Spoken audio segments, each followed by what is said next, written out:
नमस्कार, आप देख रहे हैं उदित राज न्यूज। मैं सारिका साहू एक बार फिर से हाजिर हूं आज की बड़ी खबरों के साथ। आप देख रहे हैं उदित राज न्यूज।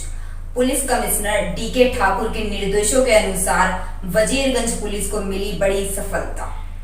अभियुक्त राजन यादव व अशोक मिश्रा के पास से चोरी की गई 2 पहिया वाहन बरामद की गई और दोनों अपराधियों को भेजा गया सलाखों के पीछे।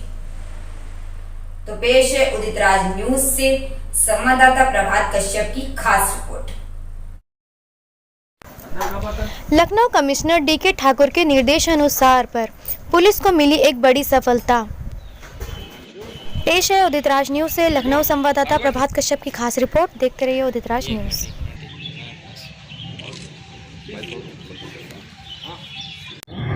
7 गाड़ियाँ वो मुकदमे संबंधित है 5। हाँ तो सर, ये वजीरगंज में गिरफ्तारी हुई सालों का क्या मामला है पूरा? एक्चुअली वजीरगंज की टीम कल सिटी स्टेशन के पास चेकिंग कर रही थी। उसमें मुखबिर की सूचना प्राप्त हुई कि 2 लोग जा रहे हैं बाइक से और अगर इनको इंटरप्ट किया जाए तो निश्चित रूप से कुछ क्रिमिनल एक्ट में ये लोग शामिल रहे हैं, वो पर्दाफाश होगा। उससे पुलिस ने इंटरसेप्ट किया, इनको डिटेन किया, इनको लाकर इंट्रोगेट किया तो एक का नाम पता चला राजन यादव और दूसरे का नाम मिस्टर अशोक मिश्रा। ये दोनों लोगों को जब प्रॉपर से इंट्रोगेशन हुआ थाने में लाके तो ये पता चला कि वास्तव में ये लोग वाहन चोर हैं। और उन्होंने थाने के पास ही, ये जो थाना है इसके लेफ्ट साइड में ही एक वाहन खड़ा हुआ था पहले, पास में पड़ोसी का मकान, वहाँ से एक वाहन चोरी किया था पल्सर। और प्लस इस थाने में पास में एफआईआर के पास भी एक वाहन चोरी किया था। दोनों वाहन क्या कहते हैं इनके पास, मैंने टोटल जब इनसे और इंट्रोगेशन हुआ तो लगभग 7 वाहन की रिकवरी इनके पास से की गई, 7 बाइसाइकिल्स की रिकवरी की गई है, जिनमें क्या कहते हैं 2 मुकदमों से कनेक्ट हो गए वजीरगंज से।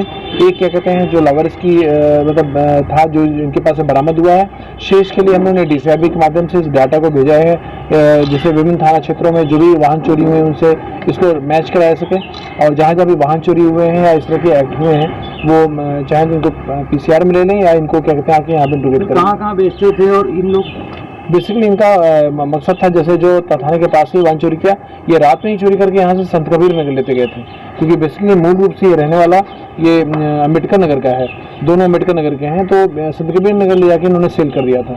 तो रातों रात सोचे सैकड़ों किलोमीटर दूर ये वाहन को पहुँचा देते थे। तो जिससे यहाँ पे किसी प्रकार के वाहन चेकिंग या सर्वेलेंस सिस्टम या जो हमारा ITMS वगैरह लगा इसकी ये आँखों से दूर हो जाए। तो इनका मोडस ऑपरेंडी यही था और अभी और इंट्रोगेशन लोग कर रहे हैं, हो सकता है अभी और भी वाहनों की रिकवरी की जा सके। अभी पहले इनके ऊपर कोई आपराधिक इतिहास निकल के आया है? अभी हमने डीसीआरबी को डाटा भेजा है इनका। अभी हमने जो अपने जो लोकल डाटा देखा है उसमें तो लखनऊ कमिश्नरेट में तो पूर्व के कोई मुकदमे इनके पास नहीं लगे, लेकिन अन्य जनपदों में जैसे अम्बेडकर नगर में या संत कबीर नगर में अन्य जनपदों में मुकदमे हैं कि नहीं, इसके लिए हम लोगों ने इनको मैसेज फैक्स किया है और वहाँ सूचना प्रतीक्षित। सर, ये लोग गाड़ी चोरी करके कहाँ पे खड़ी करते थे, कहाँ से बरामद की गई बाकी गाड़ियाँ? एक्चुअली गाड़ी तो एक गाड़ी पे तो लोग आ रहे थे तो उसमें इंटरसेप्ट करके बरामद किया गया। शेष एक गाड़ी के लिए टीम को जाना पड़ा संत कबीर नगर से जाके वहाँ से लेके आई और गाड़ियों को कुछ को इन्होंने लोकली क्या कहते हैं कुछ कबाड़ी के यहाँ बेचा था तो वहाँ से रिकवरी की गई। कुछ अन्य जगहों पे भी संत कबीर नगर में और क्या कहते हैं अम्बेडकर नगर पर रख दिया था, वहाँ लगभग 2 दिन 3 दिन तो लगातार रात भर दबिश चली है, तब टीम उठा के ला पाई है। तो अभी ये भी देखा जा रहा है कि ऐसे कौन से कबाड़ी थे, ऐसे कौन से लोग थे जो जहाँ पे ले जाके ये माल को खपा देते थे या इसके पार्ट्स को सेल कर देते थे या पूरे वाहन को सेल कर देते थे। तो इसके पे भी काम चल रहा है क्योंकि ये एक बहुत बढ़िया गैंग है जो पहले भी मामलों में जा चुके हैं। क्या नहीं, अभी इसके लिए हम लोग डीसीआरबी को डाटा भेजे हैं कि पूर्व की कोई क्रिमिनल हिस्ट्री है कि नहीं, पूर्व किसी मामले में गए कि नहीं, इसलिए अम्बेडकर नगर और संत कबीर नगर से विशेष रूप से हम लोग डीसीआरबी की रिकॉर्डिंग प्रतीक्षा करते हैं। तरीका क्या होता था इनका गाड़ी चोरी करने का? बेसिकली इनके पास इनके 2 तरीके थे। एक तो वो तो होते थे कि इनके पास कुछ कीज है, इन्होंने कई की रखी है, हर कंपनी की इनके पास है और रैंडमली इस की को लगाते हैं, यूज़ करते हैं। तो डेफिनेटली ऐसा नहीं है कि एक की केवल एक गाड़ी पे ही लगेगी।